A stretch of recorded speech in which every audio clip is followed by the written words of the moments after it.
Guys, good morning. So this is a little skill score chart that shows how we're doing as a class with converting mixed numbers to decimals. So you can see that 40% of you have mastery. That means 12 students have gotten 100 on their SMART score. They completely understand this. Um, 2 students are almost there. They've achieved excellence and almost mastery. 43% of you guys have practiced, and only 3 students did not practice this skill. So what we're going to do is the 3 students who haven't practiced and the 13 students who have practiced but not gotten to excellence or mastery are going to go ahead and work on this skill of converting mixed numbers to decimals. I'm going to do a few examples with you. So I'm going to click on the shortcut if I can. Oh, I guess it's not letting me. So the shortcut is 99M, and I'm going to just go ahead and put that in the search. There we go. Taking a minute to load.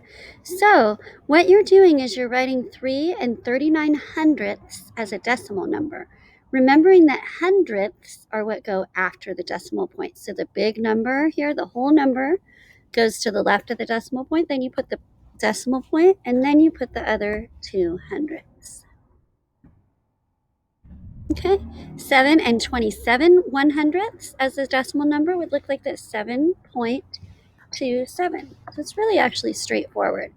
2 and 59 10,000ths. Now that's a little bit of a different case. So what we have here, we've got after the decimal point, you have the tenths place, then you have the hundredths place. So if I was to put zeros in these, that would be 0 tenths, 0 hundredths, and then 59 10,000ths would start right here. So the 5 goes in the thousands place and the 9 goes in the 10,000ths place. So each place goes like this: tenths, hundredths, excuse me, thousandths, 10,000ths. So as long as the last number up here, the last number of the numerator, is in the place of the 10,000ths place. 7 and 3/5 as a decimal number. So then you have to change 3/5 either into tenths or into hundredths. So you can think about it like this: 5 can't be made into a decimal, but 10 can. 5 times 2 is 10. So we're going to apply the same thing to the top, to the numerator. 3 times 2 is 6. So this would be 7 and 6/10ths, or 7.6. 9 and 2/5 as a decimal number. Again, you have to convert the denominator, the bottom number. You have to have it be a 10 or a 100 in order to turn it into a decimal. So I know that 5 times 2 is 10. So all I have to do is multiply 2 times the numerator. 2 times 2 is 4. So I know that this answer is 9.4.